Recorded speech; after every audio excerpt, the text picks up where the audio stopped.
दर्शक बंधु प्रथम यह दृश्यटी टिके भल कि देखंतु जड़े वयस्क व्यक्ति को किसी लोक मैंने मारपिट करुचंती तेबे यही घटना पछरे जो कहानी रही ताहा सुनिले आपण माने आश्चर्य होइजिबे। एई व्यक्ति घरे रहिछंती तांकर 16 वर्षीय नातुणी झियो को एठारु जोर जबरदस्त नहीं जिबा पई तांको बापा पठाइछंती गुंडा काहेकि ना झियो मैट्रिक पास करि सारिबा परे से कॉलेज रे पढ़िबा पई मन बळाइथिला हेले झियोर बापा 4टी बाहा होइथिबारु से झियोर पाठ पढ़ा को विरोध करिबा सह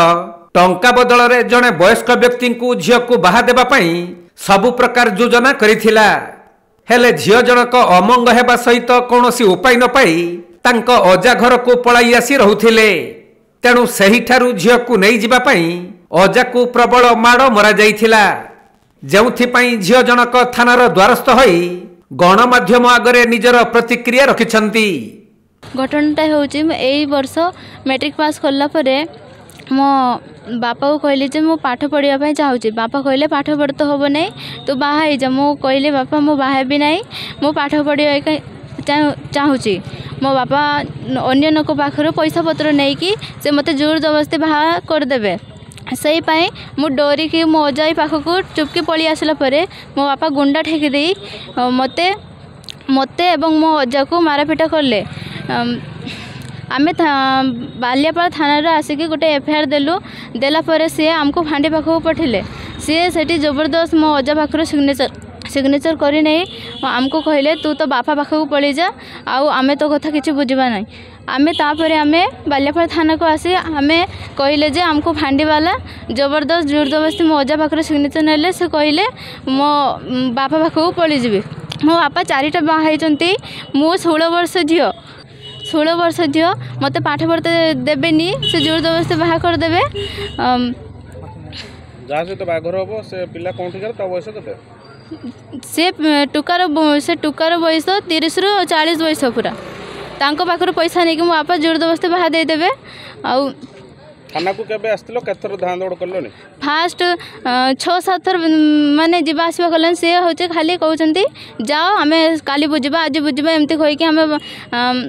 23 तारीख फास्ट आसलु से फांडी पाखक तो पठिदेले तापर फांडी पाखर किसी बुझिलेनी आम एठी कहले कहला परे सी आमको कहले तुम मते कहले जे तुम सर्टिफिकेट आ आधार कार्ड जेरे सब घिनी आस मु तुमको चाइल्ड पाखक पठिदेबे मु 31 तारीख दिन आसला परे से मते कहले तुम्हें चाइल्ड नंबर नियो नेला परे तुम्हें तुम कथा निजे बुझ तुम्हें ना बालक झियो मु तुम कथा बुझिबी नहीं तुम्हें निजे कथा हेले निजे जाओ मु किछि बुझिबी नहीं ताने एठी बालियापाल थाना दीदी मो कथा बुझि पाने ना बालक झियो ताने बालियापाल थाना रे क्यों आउ जे ना बालक झियो आउ एते केस गुडाक से केमती बुझिबे। तबे बालेश्वर जिला बालियापाल थाना जमुनाशोल गाँव शेख बैनुरुंक झियो अमृता चलित वर्ष मैट्रिक पास करिबा परे उच्च शिक्षा पई कॉलेज रे नाम लेखाइबाकू चाहुथिले किंतु तांको बापा जने वयस्क व्यक्ति ठारू टंका आनी झियो को बाहा कराई देबाकू स्थिर करिथिले किंतु नाबालिका झियो जनक विवाह को विरोध करिबा सहित पाठ पढ़िबाकू जिद धरिबारु बापा शेख बैनुर झियो को पिटामरा करिथिले आउ जोर जबरदस्त विवाह कराई देबाकू चेष्टा करुथवा बेले नाबालिका झियो जनक कौशल क्रमे निज अजा घर को पळाई आसी रहुथिले हेले तांको बापा किछि असामाजिक लोकंकु लगाई नाबालिका झियो को अजा घरु नै जिबाकू उद्यम करी विफल हेबा परे सेमाने झियोर अजा को मारपिट करिथिले तेणु नाबालिका जनक बालियापाल थाना रे लिखित अभियोग करिथिले भी पुलिस एथि प्रति कोनोसी पदक्षेप न नेबारु एहाको केंद्र करी स्थानीय लोक माने असंतोष प्रकाश करिसंती। से जमुनाशोल गोटे हमरो मुस्लिम झियोटे एडी बालियापाल थाना को बारंबार दौड़ुची मु देखुची जाउची किंतु मु आज तो जानिली जे से पिलाटी होउची तार बाप ताकू गुडे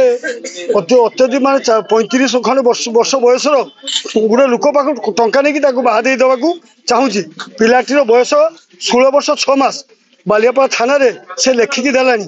किंतु ये बालियापाल थाना रे कोन करछन अधिकारी माने जने जदि के अभियोग करता आइला ताकू हैरान करिया पई अपर पक्ष पाखर माल खाई टंका खाई देकी समाने कोन करछंती ना आउ गुटे ताकू फेरानी काउंटर करछंती माने बदमाशी करछंती एठी तेणु ता बाप को आज राति 10टा सुधा ताकू उठे आणंतु ता बाप को नहले देश जो बेटी पढ़ाओ बेटी बचाओ ये माने ये जिनसटा ठीक भाव चलबनी एटा कुसंस्कार जो माने रक्षक से माने भक्षक हे ताले कहा भरसा करेंगे एमाने आईन रक्षक जदि आईन को रक्षा न करेंगे ताले कहा भरसा करेंगे। नाबालिका झीटी असहाय अच्छे एवं से निजक असुरक्षित मन कर प्रशासन पाखे दाबी रही प्रशासन पाखे पिला को सुरक्षा दि जाऊ यह सहित जी दोषी ता विरुद्ध दृढ़ कार्यानुष्ठान नि जाऊ कहीं ना आगामी दिन में अन्य माने जिनसा को अनुमान देखिकी से असामाजिक कार्य कर चलिए संविधान रक्षक होगी संविधान को नष्ट कर घृण्य कथा आ किसी रही न पारे जदि या परे जदि कौन प्रकार प्रशासन न करती ताहले परवर्ती पर्यायर जो कार्य हम से